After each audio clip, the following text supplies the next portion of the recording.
Hey everybody, welcome back to Much Monday. Today we're going to take a quick dive into talking about video game movies and what makes them so gosh darn hard to make. We've seen, I feel like we're in a pretty good period right now actually in terms of video game movies. You know, the Detective Pikachu is really great. Sonic, despite my misgivings about it, has been a success. You know, I think those are good things for the genre, I guess you'd call it its own genre moving forward. But it's no secret that we do not get very many good video game movie adaptations.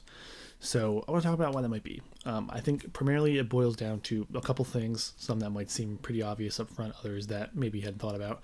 So for starters, I think one of the more obvious things is that a lot of video game stories are just maybe too simple to be put to film. So filmmakers will oftentimes attempt to add things to them, you know, to make them more cinematic seeming. Great examples being, you know, even the most recent Sonic the Hedgehog. You know, Sonic, the games don't always even really have what you would call a plot, you know. Even the ones that do, they tend to be pretty simple, good guy versus bad guy type of stories with not a lot going on. So in this movie, they added extra stuff, added extra human characters, the whole plot of Sonic coming to our world, you know. Just things that were stacked on top of the basic concept in order to make it seem more like a movie, you know. Even if you go back to like the original Street Fighter movie, Street Fighter has a sort of game manual plot. You know, there is a sort of story going on, but it's not really shown in the game much. So they added a whole extra story, you know, in order to make that movie seem a little bit more like a movie, you know, instead of just a game experience.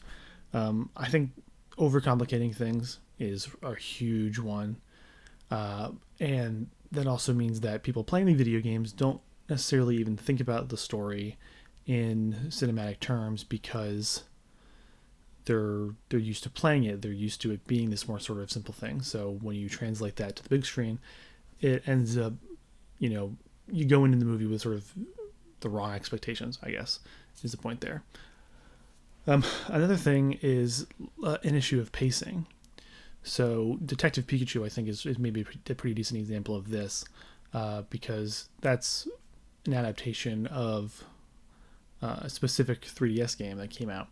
And what they did in that case, even though I think that movie is really great and it works, is they had to condense a game that'll take you, you know, 10 hours to play into a movie that's done in an hour and a half. So the problem there being that a lot of games take you tens of hours, up to 100 hours or more, and then you want to take that whole story and you want to smush it into a 2 hour or less window. You know, I think one of the things that made like the most recent Tomb Raider movie, people had sort of weird feelings about it. That was part of it in that case, which they tried to take a story that would take you about a dozen hours and then they had to condense it, you know. So it's kind of like if you ever go on like line and try to watch just like the cutscene version of a game, you always are missing something when you do that, because it's condensing stuff. It's only using story beats and it's not using, you know, gameplay pieces. The pacing of the story ends up feeling off. You know, there's something that's missing because you're not living in that world for as long as you normally would when you're playing the game. And that leads us to my last point, which I think this is the biggest one, which doesn't really necessarily get talked about as much. On the surface, this might seem pretty obvious. You play a video game, but you watch a movie. But I think that there's a bigger point to be made there. Specifically, there's the fact that video games are an active medium. Movies are a more passive medium. When you're playing a video game, everything that happens in it is directed by you, the player. The character's actions are your actions. When you watch a movie, there's a detachment there. You're watching something that is happening. You are not the person that the thing is happening to. That, I think, is a huge part of why it's hard to take a video game story, even if you do a straight adaptation, and you turn it into a movie. It'll feel weird, or it'll feel hokey and strange, or any number of problems will come up because people that are watching the movie are not invested in directing the action of the story in the same way they would be when they are playing a game. Now, I was thinking about this weekend because they just announced a TV series actually, about The Last of Us, coming from Craig Mazin, who just did Chernobyl, and Neil Druckmann, one of the creators of The Last of Us, are working together to create this series. And I think that's really interesting because a lot of people seem to think doing a series versus doing a movie makes a lot more sense with The Last of Us, because it's sort of the scope of the story. So that sort of maybe solves one of the problems, being that the pacing could work a little bit better. It'll be more like a game's length. The Last of Us has a story, so that might check off the other box.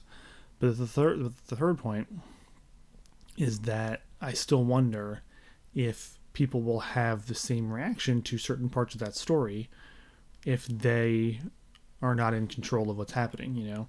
I think the ending of that game in particular, which I'm not going to spoil here because I know there's a new one coming out, a lot of people are probably going to be jumping into it for the first time, but the ending of that game involves you as the player having to do something that maybe you don't want to do, and the game is, I don't know, I don't necessarily want to say it's making a commentary, in the same way that maybe something like BioShock was, but there is a point to be made about the fact that you're forced to do something that you as the player probably don't want to do, but the character wants to do.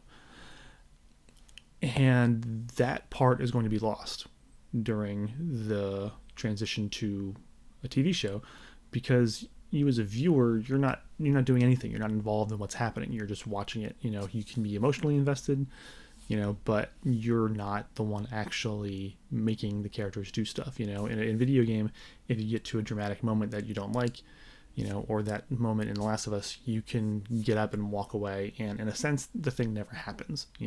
Stuff in games do not happen unless you press the button. But in a show, that happens whether you want it to or not. So in a sense, you have no control over what's going on. You're just along for the ride.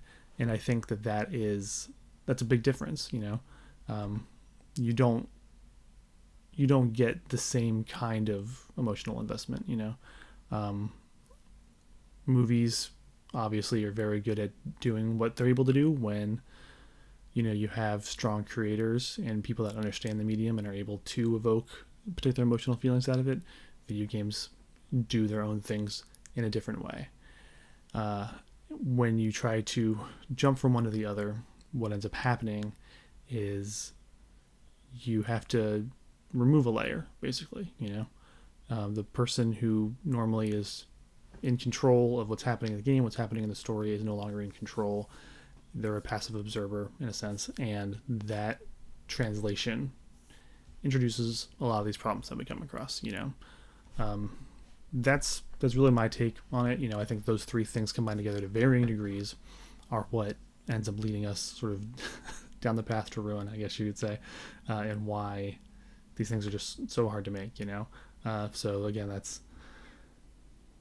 taking what could be a simple story and translating it into something else, or on the other hand, taking a very long story and making it very short, and also removing the concept of player directed action from the story and replacing it with normal cinematic storytelling.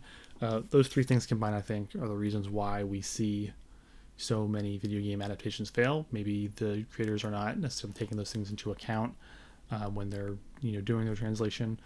I don't want to say anybody's being lazy or anything like that. These movies take a lot of hard work to make, but it's just anytime you try to take one medium and you don't necessarily think about the things that make that medium unique, and you try to just sort of paste it on top of another medium, you're gonna have problems. That's going to be it for this one. I'm thinking about doing more like this in terms of how you can, talking about translation from one medium to another. So if you'd like this one, you want to hear me talk about some other ones like that, let me know. And maybe, next week's episode, we'll talk about books to movie or something like that, But until then, if you like this one, do remember to like the video, drop me some comments below with your feelings on the topic. And as always, subscribe to the channel so that you can see the next one when they come out. I do these every Monday. And I guess that's it for now. I'll see everybody next time. So long.